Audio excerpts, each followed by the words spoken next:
Welcome to the Value of Recruitment podcast with me, Jon Brooks. Sponsored by Atlas, the recruitment platform helping you become an AI-powered recruiter. This week, my guest is Paul Roberts, Director of Smart Partners, a Tokyo-based tech recruitment agency. Paul shares his insights into what makes the Japan market unique, including perm fees that can go up to 100% of salary. We talk about what recruiters around the world can learn from the Japanese recruitment experience, and also discuss some universal truths about making sure clients can see the value you create and the importance of being prepared for negotiation. Paul opens up a very different world of recruitment to the one you might be used to, and there's lots for us to learn as we reflect on how our own markets are changing. Enjoy the show. I hope you find it valuable. Paul, welcome to the podcast. Well, thanks, John. Big fan. So great to be here with you today. No, it's great to have you. And I should say, before we do anything else, congratulations on your 25th anniversary in recruitment. Yeah, not bad. I just came to Japan for a 3-month holiday, so it turned into a quite long career so far. And also fell into recruitment, as we might talk about later, which I know is a topic you often discuss. So, yeah, 25 years. It's been a long time. You chose to stay, and that's important. I chose to stay, that's it. I mean, people may not know, I lived in Japan for 3 years, so it's an amazing place. I don't blame you for staying as long as you have. And one of the wonderful things about Japan is it's so successful. It's got incredible industry. It's got some fantastic businesses. And yet the culture and the approach to so many things is so different to what we see, in the UK, in Europe, in the States, in Australia. So I'm really excited to talk about those differences, what we can learn from Japan, and what we can take from that. But we're going to kick off with the big question for me. How valuable is recruitment in your eyes? Okay. So for me, then I'll put it into the context of the market I work in, which is Japan. So kind of a disclaimers, I've only recruited in Japan. So what I know from other markets is from listening to podcasts like yours and LinkedIn and other things. And I've also sort of recruited in niches within niches, so the English speaking market, tech and things like that. But I think there's a lot of sort of overall similarities and things across recruitment in Japan. So I think, first of all, you've got to look at, look at maybe Japan in terms of the economy, in terms of demographics, the English language, and then sort of work culture here. And then you can sort of see how recruitment fits in. So if we first start with the economy, so fourth largest economy. When I got here in 1999, Japan was the second largest economy. China overtook, and then a year or two ago, I think Germany overtook. There's been sort of decades of stagnation here, deflation, no price rises. You were here in the early 2000s. You probably wouldn't have seen much difference in prices or salaries if you'd have come back, sort of just before COVID. So, economic stagnation, although perhaps coasting along on the good times. So things were great before that, and lots of fantastic infrastructure, big brands, Toyota, Sony, all of these kind of things as well. So we've had a pretty weak yen now. Economic fundamentals are not great, but still, a fourth biggest economy is nothing to be sniffed at. We look at demographics, aging population, perhaps one of the first countries to sort of, perhaps panic is too strong a word for it, but realize the difficulties that were going to be coming up, a low birth rate, shrinking population. I think we lose something like 600,000 people per year from a population of around 125 million, an aging population, a greying population, which then puts pressure on social insurance, medical care, pensions, all of those kind of things. And with those, all of these lead to a declining workforce, I think, very importantly when we're looking at recruitment. English skills, despite your best efforts, I think, in the early 2000s, Japan has sort of quite low English proficiency. This recent EF Foundation survey put Japan at 92 out of 116 countries. and at the bottom of low proficiency. So they had sort of high proficiency, medium, low, and sort of dreadful. And Japan was at the bottom of the low proficiency and had slipped further from where it was. So you end up with, a country that relies a lot on exports but doesn't have a lot of English skill. Children learn English at school. It's compulsory, I think 6 years, but it's grammar, rote learning, letters to imaginary pen pals. No one actually ever speaks to anybody. And so, that then affects on the workforce and recruitment. And then I think sort of Japan's famous employment culture, if you think of the salaryman culture that people often imagine, the job for life culture, things are changing, as time goes by and economic woes. Many of these sort of norms have changed, but I think the latest figures I saw, about 40% of Japanese would expect to work at one company throughout their careers.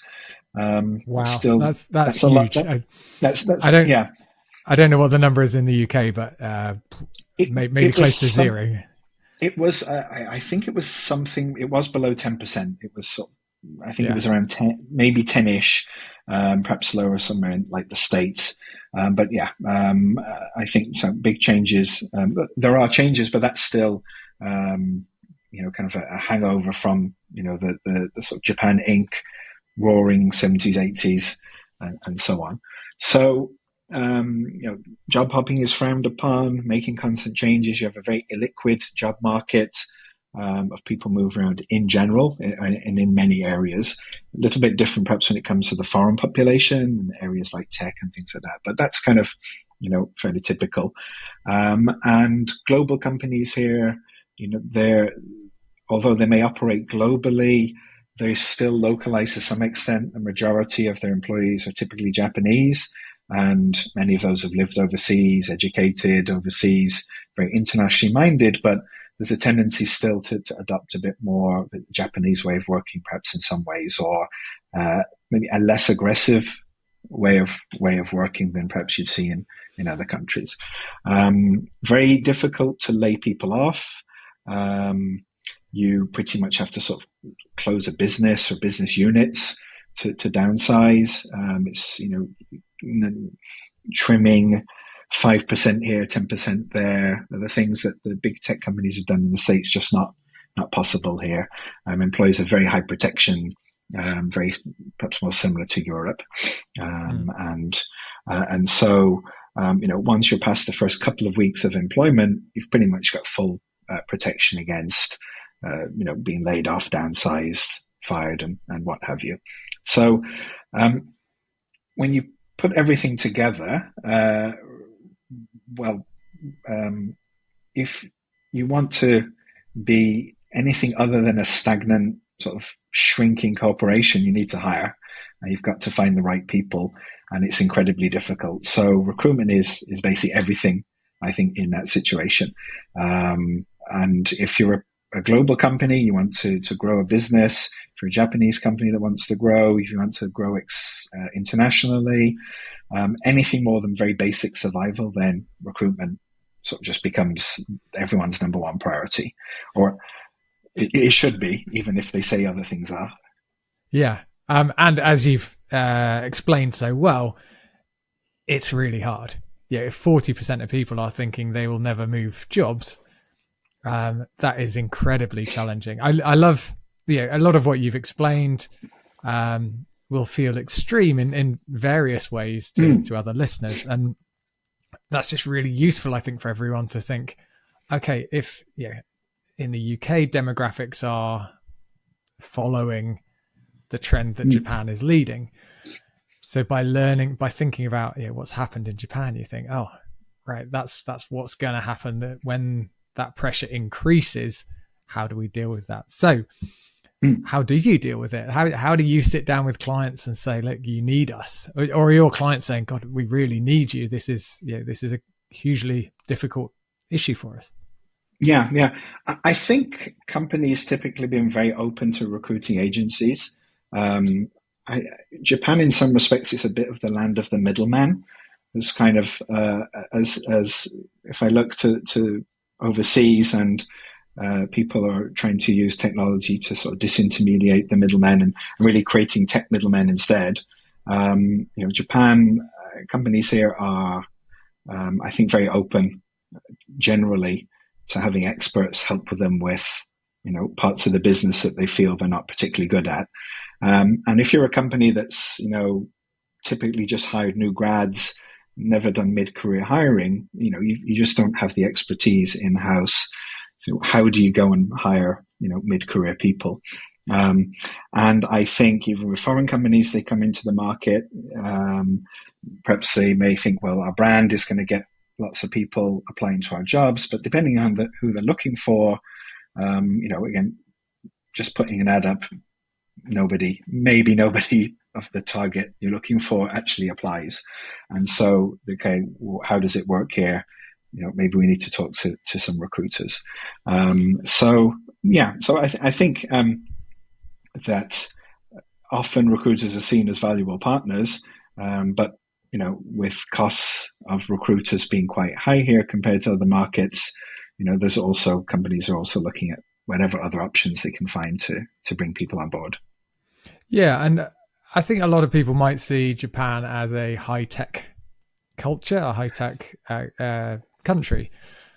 But you were telling me, there's a handful, there's this tiny fraction of the workforce are on LinkedIn, for example. Yeah. I think that's probably one of the sort of biggest shocks coming here. And then when I talk to people overseas, looking to relocate to Japan, so the high-tech image, I mean, it's definitely there in many respects. Fantastic infrastructure, fantastic transportation systems, leaders in manufacturing, robotics, other technologies. Where Japan has failed is in software. And that's a mixture of sort of how businesses approach the software as a business. It was very much kind of the old IBM models of, bespoke software and sign up for 10-year support contracts, and very slow to move to sort of SaaS models and things like that. I think then things, where there are technical or technological tools and things like, say, LinkedIn, you face, Japanese culture. People are incredibly private. Creating a profile on LinkedIn is sort of seen by some people as telling your boss you're looking to leave. And so how would I explain that? What if the section manager sees I've made a LinkedIn profile over the weekend? I'm going to be in big trouble. So there's not the self-promotion culture, perhaps in other locations. This is quite a more modest culture. And in terms of privacy, things like Twitter, X were popular because of anonymity and not being out there. So I don't remember the latest numbers I saw so well, but I think at one point LinkedIn Japan was sort of similar to Singapore in terms of number of users, but perhaps 20 times more population here. So for the regular Japanese person on the street, it's not something they particularly would look at. It tends to be more bilinguals and then perhaps people in tech that would look at it. So yeah. So I think you've painted a really interesting picture of the challenges, and at the same time, it sounds like clients are appreciating you as an expert, as someone who can help them if they're, as you say, trying to hire for the first time in middle management. Let's jump to price, which I'm always interested in. If your clients value what you do, and you've got all these challenges that they face and even you face as an expert recruiter, tell us about how prices look on perm recruitment in Japan. Yeah, I think typically 30 to 35% placement fees. So probably a lot higher than many of our listeners are used to in their home countries. I did a lot of work initially in my career in investment banking and areas like that, and that was 25% global pricing. But outside of that, 30 to 35 is quite the norm. Perhaps more in areas like tech, where there's more higher demand and less talent available as well. Japan is not a very, price sensitive if the value is evident and the trust and relationship is there. It's not a very sort of haggly type of environment. So, bringing up price or looking at negotiations and things can be a little bit frowned upon as being impolite and a bit too direct and aggressive. And so it may be sort of price discussions may sort of occur later in the relationship or the development of the relationship.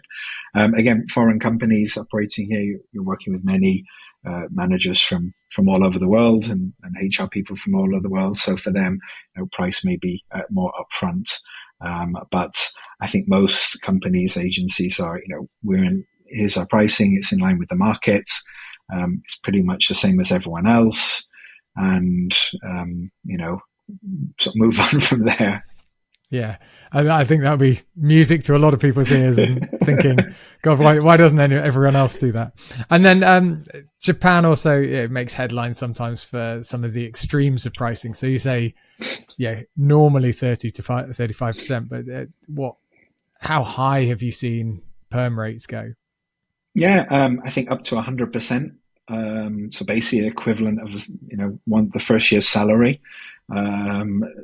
Not so often, but perhaps in tech areas and for key roles where companies just struggling to hire. I mean, it's not uncommon here for roles to be open 6 to 12 months, especially where the sort of technical skills are required and or language skills, and the sort of the mix of the both. So, sometimes you're sitting with the hiring manager and they're describing a developer they're looking to hire, and this all sounds great. And then at the end, it's, by the way, we need a fluent Japanese speaker with business level English, because they're going to have to interface with this group that, the operations team and nobody speaks. And you're sort of like, well, where, from there, it's like, okay, now back to difficult again.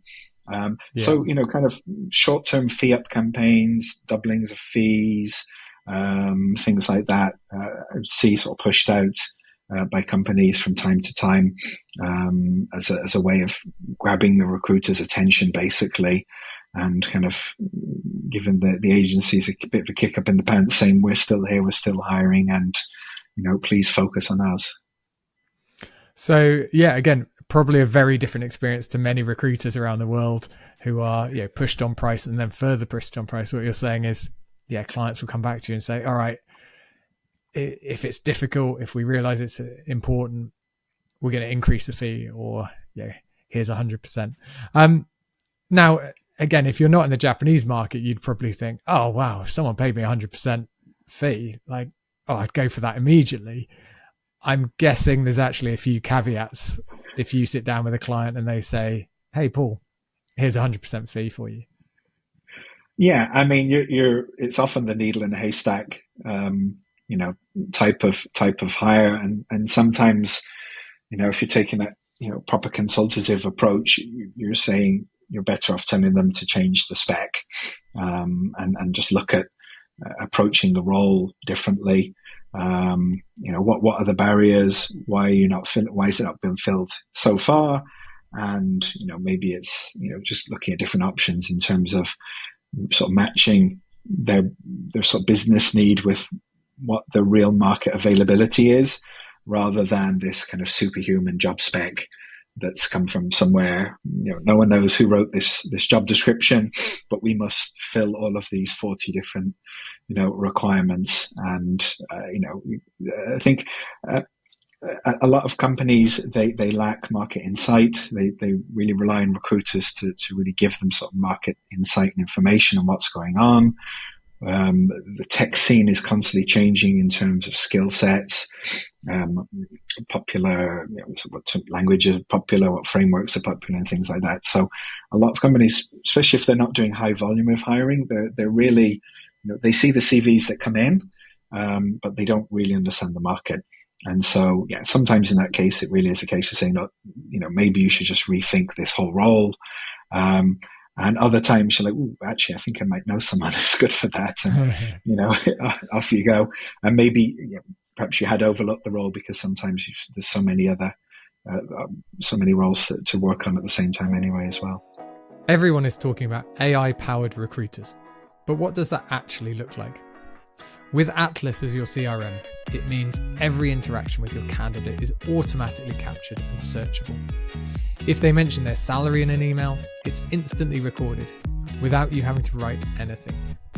And behind the scenes, Atlas discovers every company that a candidate has worked for, the industries those companies operate in, as well as things like company size and description. All this means you can do your job much faster and add more value to your clients. To learn more about Atlas, go to recruitwithatlas.com. I think in a lot of companies and sectors, recruiters are really striving to be seen as experts. It sounds like for you, a lot of your clients see you as experts and trust you and rely on you, or see recruiters generally. Even so, within that market, how do you stand out from other agencies? It's a very nice situation if everyone is respected, but you then want to win the business yourself. Right. So what do you do, or what do agencies do in Japan to stand out and really show their value? Yeah, I think overall, I think you're going to have a lot of what you see in other markets. Of we're the biggest in this sector. We've got the most consultants. We're a global company. We've got global best practices that may be missing from the Japan market. We've got the biggest database. I remember one company that they would always, in their marketing, say, we're the third biggest recruiting agency in Japan, which I always just thought was a bit weird. Be number one, or maybe don't mention it. Yeah. So for me, the agency I work with, Smart Partners, we're a 3-person agency. So we're a very small company, set up by a friend of mine, Jason DeLuca, who I know since 2001. I actually met him as a candidate. I took him for an interview. He didn't get the job, but we hired him a week later into our sales team. And so we know each other a very long time. So it's Jason, myself, and we have an office manager. We have contract staff, so someone to take care of a lot of the back office. So for us, I think the approach is we're not trying to be the third or fourth largest agency in Japan, but it's play into the niche as being a small, very focused, tech-focused niche agency. And I think also with that, there comes a lot of flexibility. I've done some in-house work and dealt with bigger agencies, and they were sort of, here's our terms, take it or leave it. And, things perhaps like payment terms and things like that didn't work for us, but it's like, well, these are global policies set in London or set in New York. And, for us, we can be very, very flexible. I think we can also spend a lot of time with both our clients and our candidates. And I think one thing, I've always recruited in the candidate short market in Japan, and a lot of the talk about value tends to focus on the value to the hiring company. But I think in our market, a lot of the value, I think, should shift to the actual job hunters and the people that you're actually trying to help, find employment. And so, being small, having a lot of flexibility lets us, I think, invest more time. We're not chasing silly KPIs and activity just to someone's decided to have everyone on the phones morning, and you're all doing that instead of your real job. So so I think for a lot of it is probably just being that small niche player. I think personally, I come from a technical background. I started learning coding when I was 10 years old. I studied computer science. I worked for a software company for 5 years before I came to Japan. And so I kind of speak the language of the people I'm working with candidates and clients. And I think that can be very, very important. Recruitment in Japan is and was seen as one of the 3 kind of jobs for English speakers with low Japanese skills. So it was you taught English, you sold pensions to expats, or you went into recruitment. And so, very high turnover, people hang around for a year or two, and then they're off home and they're off to do the next thing. So I think also then sort of longevity of having done this for quite a long time, often longer than the companies or contact people I'm working with, can be helpful. You've always got to be careful with expertise or years of experience, because it can be 1 year's experience 25 times. But I think, especially with the tech market that I work in, it's constantly changing. You have to keep very up to date. You're constantly looking at what's going on in the US, other locations, because that sort of gets here a bit later. And so some longevity, I think, can be a differentiator as well. Yeah, and I think just on that point about expertise, it's interesting that you need to be an expert in knowing what the latest languages that developers are using, the latest technologies that are coming out.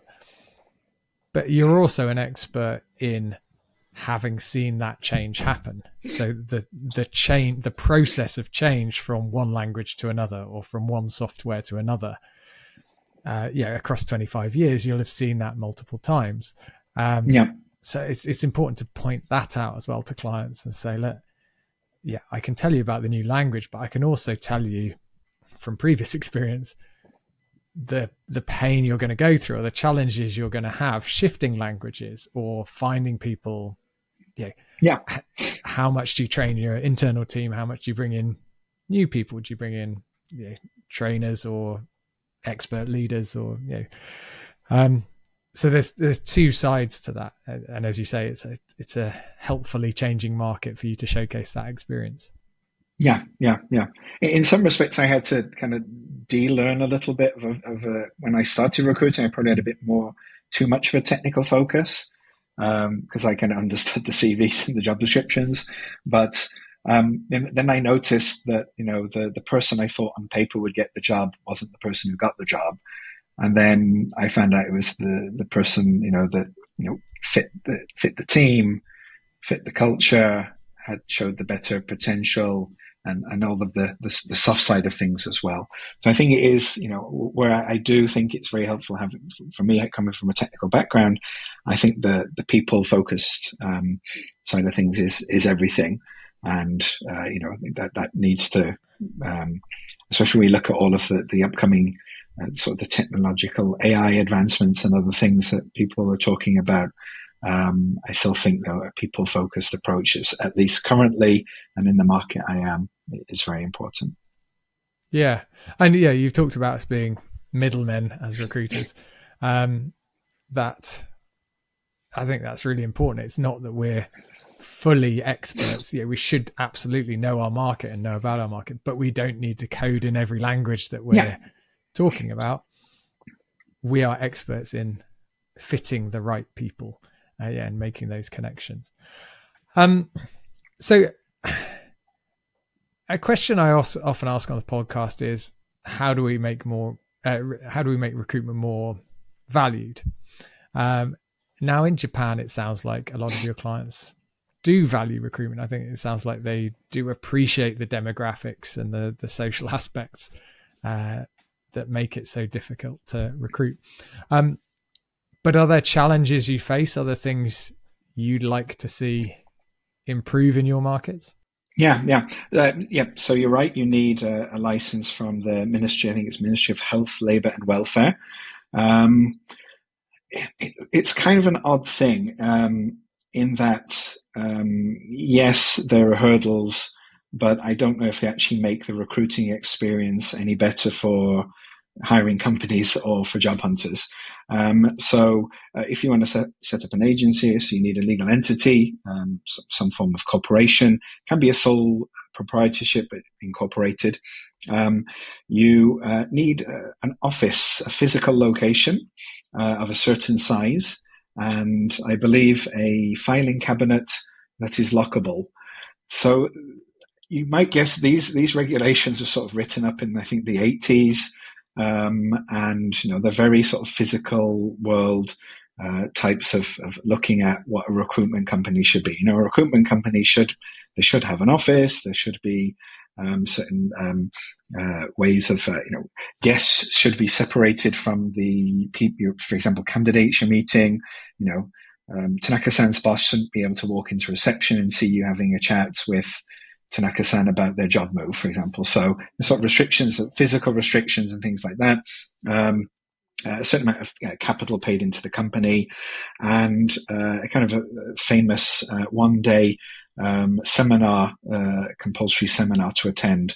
It was in the old days basically big seminar space, someone at the top reading out of the book of rules and regulations, and the the representatives of the companies who are looking for licenses dozing off or playing with their phones or what have you, because at the end of the day you got a certificate for attendance. So it was really just sort of turn up and get your qualification for setting up for being a responsible person for a recruiting business, or whatever it translated to. Now there is a test. I think, probably not sure by popular demand, but probably someone at some point twigged and said, this really isn't really enforcing much. Once you're up and running, you can be audited, and you can probably expect to be audited. I think it's perhaps every 3 years or so.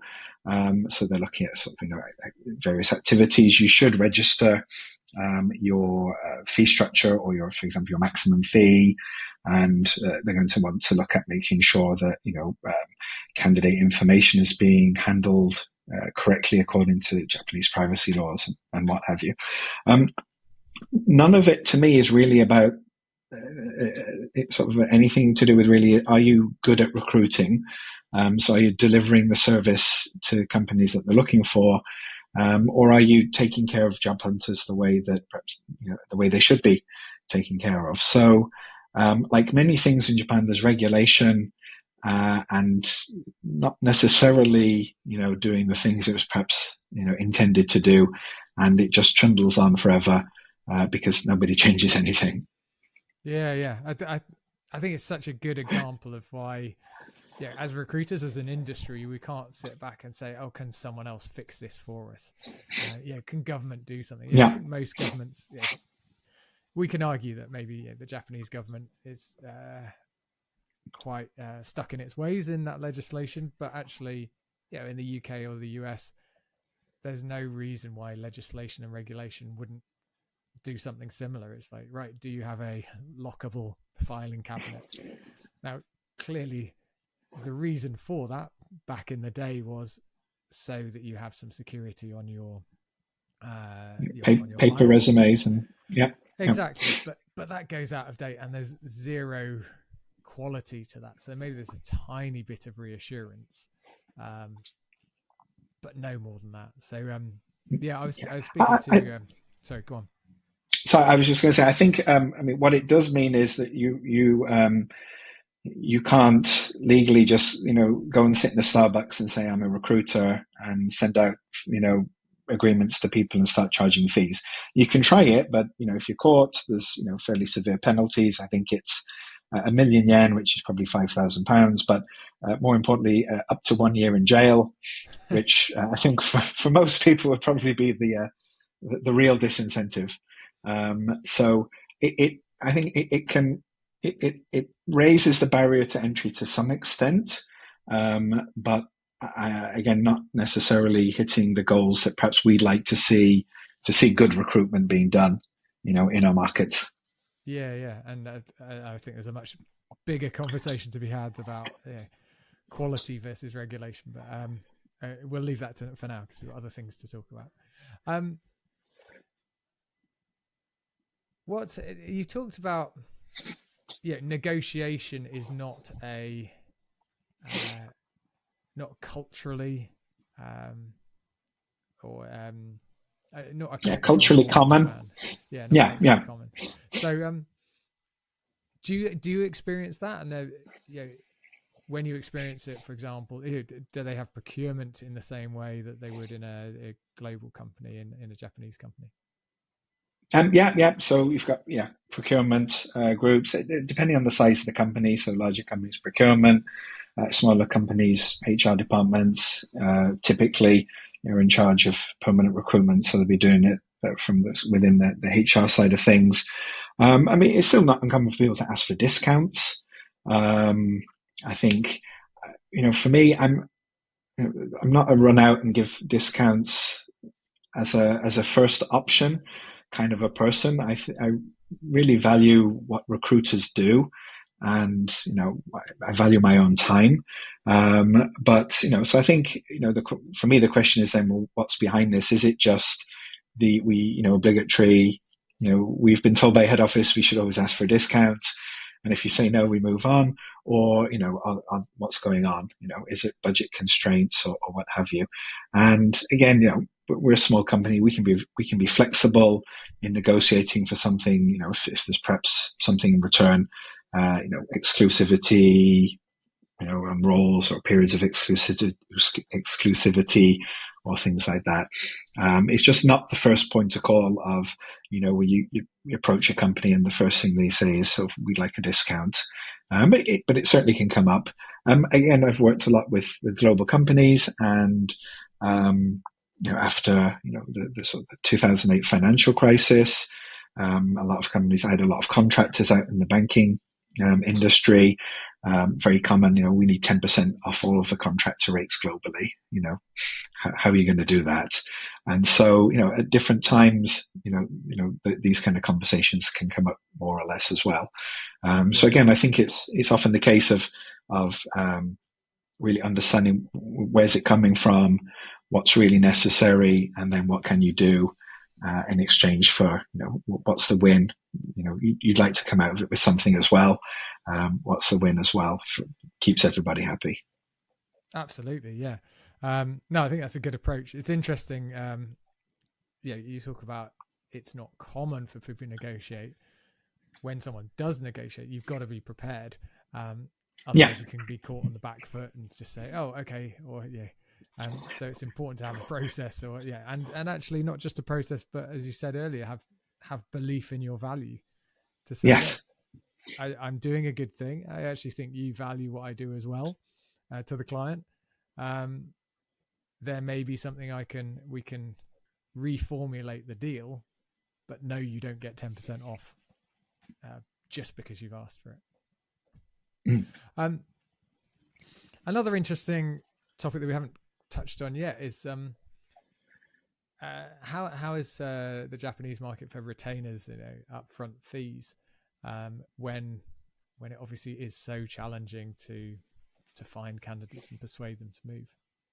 Yeah, it's not an area I do an awful lot in myself. I probably work a lot more on mid-level engineering roles, but at companies I've worked in the past, fairly common for more senior positions, and perhaps sometimes even just more difficult to fill positions, confidential roles, where the client really would just prefer one agency out there kind of managing the information dispersal and things like that. So I think there's a reasonably healthy retainer market, and I think it's probably fairly similar in structure to kind of how it would operate in other countries. I don't so much know how much sort of Japanese. So the recruiting agencies here, you've got domestic Japanese companies. So they're primarily serving Japanese clients. What you've also got are the bilingual focus, so the English speaking, and the global companies who are typically focused on the sort of global companies here, the international market. We're saying the Gaishike companies here. So, your banks, your global banks, global insurance companies, pharmaceutical services, all of those as well. The sort of companies like Hayes, Robert Walters, Robert Half came into Japan in the early 2000s and brought with them, sort of the practices that they've employed. And, Japan is often on its own geographical region, but sometimes for global companies, it's part of the APAC group, or just treated as just another country from global. So you're also working with perhaps negotiating with people in other locations outside of Japan, who when it comes to negotiation, that's sort of a different path. But I'm not sure how much retained work or how common retainers are with the Japanese companies. with the Japanese agencies, it's an area I haven't kind of really had any exposure to. Yeah, fair enough. Maybe I'll dive deeper into Japanese culture if people have enjoyed this, on a future one. It's interesting because one of when I do talk about upfront fees with recruiters who aren't used to doing it, sometimes they say, "Oh, no, I wouldn't want the pressure of taking on a retained role or taking some money up front for a role that I wasn't sure I could fill." I don't want to take money and then not complete the job, so to speak. But clearly, in Japan, that's several times harder. Everything you've explained is those roles are really not easy to fill. Most people aren't moving. There are big social, cultural challenges and barriers to that happening. So again, if people listening do think, oh yeah, I'd be nervous about taking a retainer because it's a difficult market or a difficult job.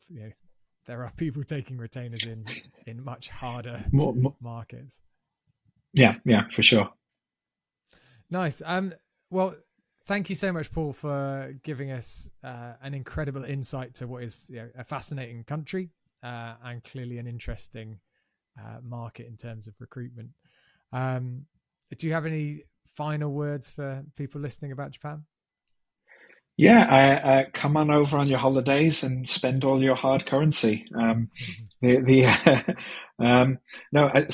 I think one thing, we have a massive tourism boom at the moment, more foreign visitors than ever before. It's a fantastic country to visit, fantastic country to live in. But I definitely, visiting Japan was not on my sort of roadmap or 25 years ago, before I came for my first couple of weeks holiday and then went back home, sitting in London watching the grey, rainy skies and thinking I've got to go back to Japan. So I think it's a great country. It's worth exploring. And I think also, I think there's a lot of potential in recruitment here. I think if people in other markets are sort of interested to, see what's going on, definitely take some time to delve into the market. It tends to be often less sophisticated, and say be behind by a few years of the techniques and tools and ways of working.